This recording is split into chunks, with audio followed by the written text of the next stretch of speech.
Good afternoon, class. So we're continuing along in Chapter 5. Last time we finished up with Peterson's solution to the critical section problem, which is a software-only solution that only depends upon the atomicity of memory reads and writes. Today we're going to start by looking at more hardware support for synchronization at the CPU level, and then move on to the basic synchronization software tools, Mutex Locks, and Semaphores. Here are the chapter objectives again. All right, so historically with uniprocessors, one way to ensure that a process executing in its critical section wasn't interrupted was by disabling interrupts. Then obviously the process couldn't be interrupted, and we just have to cross our fingers that the process didn't trap. Of course, one wouldn't want user programs disabling interrupts, and of course you wouldn't want to disable the interrupts for very long in case there were time-sensitive interrupts coming in. So this limited the amount of time that a process could spend in its critical section, and as noted here, this approach is too inefficient for multiprocessor systems. So what's typically done today are special synchronization hardware instructions that are atomic, i.e., as you can see there, not interruptible, and they provide some sort of locking mechanism, as we'll see shortly. Actually, the two mechanisms are shown there at the bottom. Either read a memory word and set its value simultaneously, or swap the content of two memory words. Here's the schematic for a solution of the critical section problem using these locks. Acquire the lock, execute critical section code, release the lock, and then execute remainder section code. So here's an illustration of the semantics of test and set. Think of target here, which you can see is being passed in as a pointer as a memory word. So first read the current value of target and store it locally. Then set it to true, regardless of whether its original value was true or false, and then return the original value of target. As noted, this is executed atomically. It cannot be interrupted. So here's a solution to the critical section problem using the test and set instruction with a lock. So assume that lock is initialized to false, and let's just think about one process executing for now. So when that process executes the test and set instruction, 0 will be returned and the lock will be set to 1. So the condition in the while loop here will be false, and the process will immediately enter its critical section. Then upon exit, it sets lock to false and goes on into its remainder section. Now let's imagine that we have several processes all trying to enter their critical section, and because of the fact that test and set is atomic, only one of them will see the test and set instruction return a value of false. All of the others will see it return true and then busy wait in the while loop here until they eventually get the lock. So that satisfies mutual exclusion. Progress, one of them is bound to have the test and set instruction return a value of 0.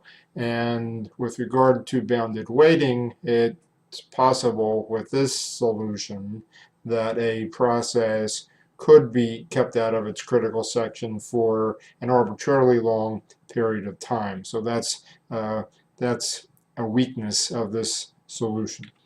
I'm going to skip the compare and swap instruction, and we'll also skip the solution.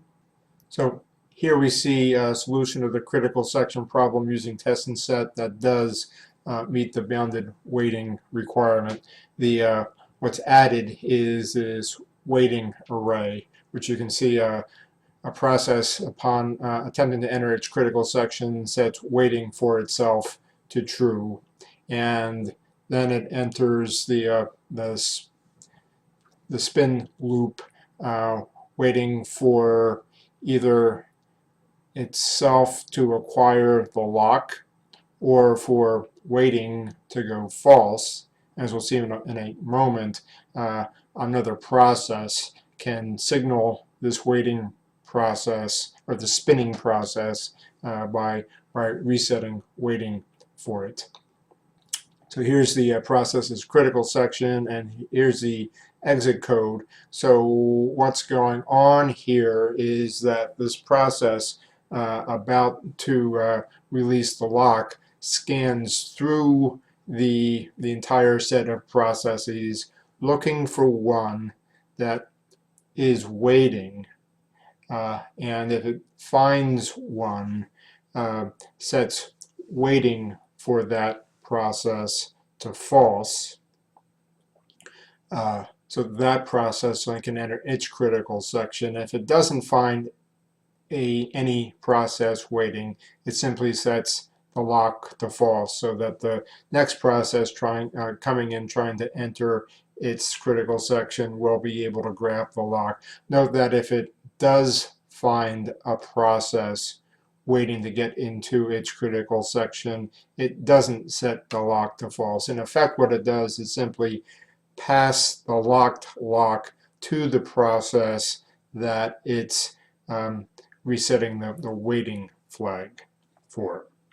And finally, note that the condition on this while loop here is such that it either finds a waiting process or it goes completely through the list of processes without finding one that's waiting.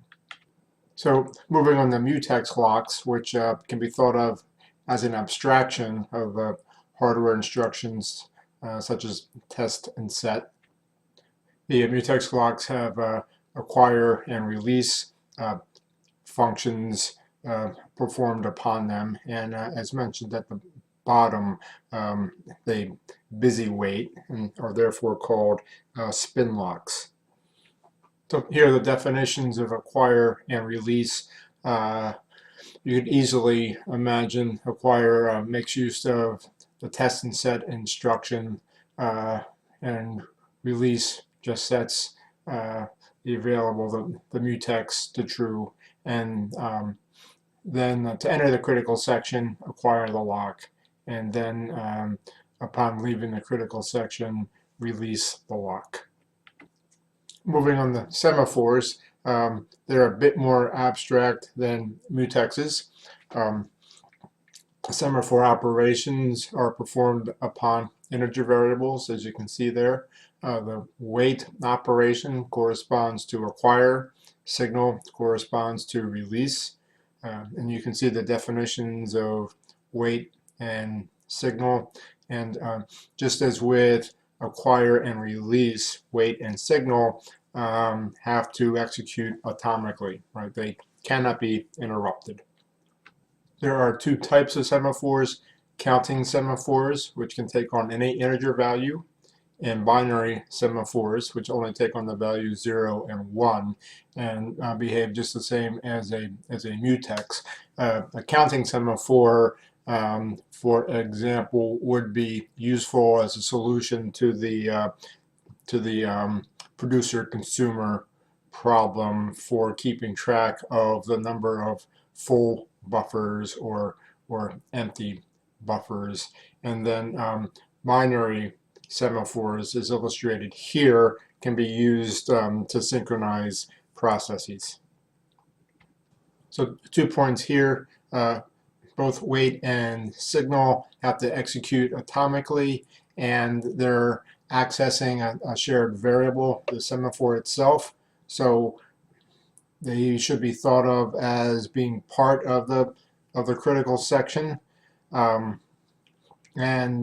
in addition, busy waiting isn't a very good solution to simply have a process chewing up CPU cycles. So in the next slide, we'll look at a solution to eliminate busy waiting. All right, so the solution to busy waiting is to implement each semaphore as a structure.